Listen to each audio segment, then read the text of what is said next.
All it takes is one decision to ruin your entire life. One decision, one moment can change everything for the worse, completely ruin your life, man. You know, between the ages of 18 to 21, I ain't gonna lie, I was a certified, bona fide, genuine D1 crash out.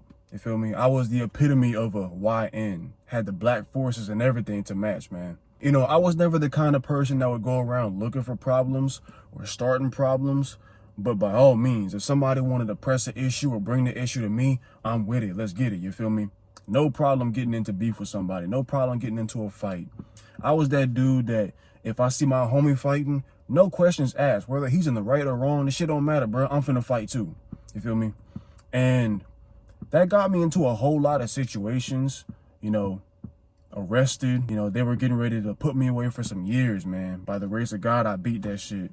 I've also had a gun pointed in my face. I've also had bullets sent through the windshield of the very car that I was sitting in, man. You know, me living recklessly and kind of being a crash out put me into a whole lot of near-death situations. And when you're in those near-death situations where your life is almost taken away from you, it's like, damn, maybe I do need to make a change.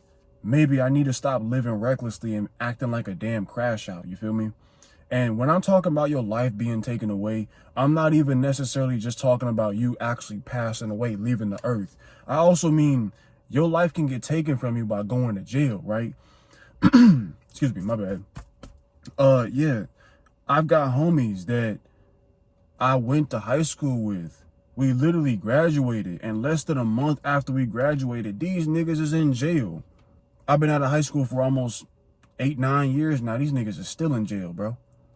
That right there is your life being taken away from you. Even though you're still alive, you're still losing your life.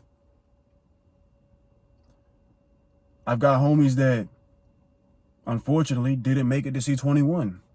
Didn't make it to C25. Their life was literally taken away from them. Just hanging out with the wrong crowd.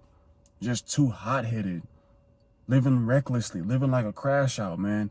And it's so sad, you know, whenever I see young people either dead or in jail. Because it's like, you've ruined your life over some dumb shit before your life even really began. You 18, 19, what you doing dead, bro? What you doing in jail? Your life hasn't even started and it's already over. It's unfortunate. I think a lot of young people don't really place much value on their life at a young age. And that's what leads them to live so recklessly. I know that was me, you know. When I was 18, 19, I thought I was a damn main character. I thought couldn't nothing bad happen to me till I got a gun pointed in my face, till I got bullets shot at me. I'm like, damn, that could have been it, bro. You know, and in moments like that, it's like, you know what? I do value my life. I do want to live to 20. I do want to live to 25, 30, 40, 50. Maybe I do want to have kids one day. Maybe I want to be around for that. Maybe I don't want to be in jail for 5, 10, 15 years, you know? I value my life. So I'm done being reckless. I'm done living like a crash out. And I'm done making stupid decisions that could potentially ruin or end my life. So today I'm going to talk about one of those decisions that I had to make personally that if I made the wrong decision could have altered my life for the worse, could have ruined my life. But I chose to, you know, take a step back and say, I'm not doing that. That's not me anymore. So how can I set the scene, man? There was one point in time where I was dating this chick. She my ex now. We're not together no more.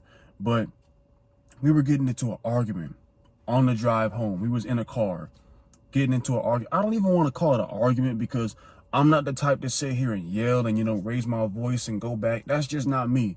If you want to yell and scream and do all that extra shit, I'll sit there and stare at you until you finish, you know, doing your thing. And then we can talk like normal, sensible adults. You feel me? But we were having a bit of a heated discussion. Let's say that, right? We sitting in the car going back and forth. We get back to the crib, her crib, because I was crashing at her place, spending the night over there. And the heated discussion continues when we're inside the crib. And it gets to a point where she's really upset. She's really heated. And she starts to raise her voice, starts to yell. Now, me, in my mind, once she started to yell, I didn't care about anything she was saying at that point anymore, man. My only concern was, shawty, we in an apartment. Very thin walls. Like, you not living nice, you feel me? Your neighbors can probably hear you yelling and screaming at me. And all it takes is for one person to pick up the phone and say, hey, they got a fight going on next door. And the police show up. So with her doing all this yelling and screaming, being all mad and shit, I look at her and I was kind of fed up with it. I said, bruh, shut up. Like, you doing too much. You too damn loud. And I guess she didn't like me telling her to shut up. She worked up her mouth and spit on me right across my face. Boy, I tell you, it took every ounce of willpower in my body to not just smack the shit out of her, bruh. To me, spitting on me is the ultimate sign of disrespect. You could slap me across the face and I'll take it. You know, my pride might be hurt, my ego might be hurt, but you spit on me, hey, at that point, everybody can catch hands, male or female, bro. Like, if you had been a man, oh yeah, it would have been an immediate fight. But the fact that you my girl and I care about you in that moment, I'm like, you know what? I can't do that, bro. Even though you disrespecting the hell out of me, I still can't do that. For reason number one, because I care about you. And reason number two, because, let's be real, right? Even though she started it by assaulting me first, if I retaliate, I'm done. I am done. All it takes is for the neighbors to hear us going back and forth, pick up the phone, call the cops pull up. Or all it takes is for her to pick up the phone after I crash out, you feel me? Call the cops.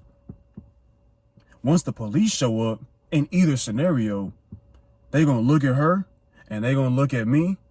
And even though they may not know the full story or the truth, they're going to immediately assume that I'm the bad guy. Because let's be real, man.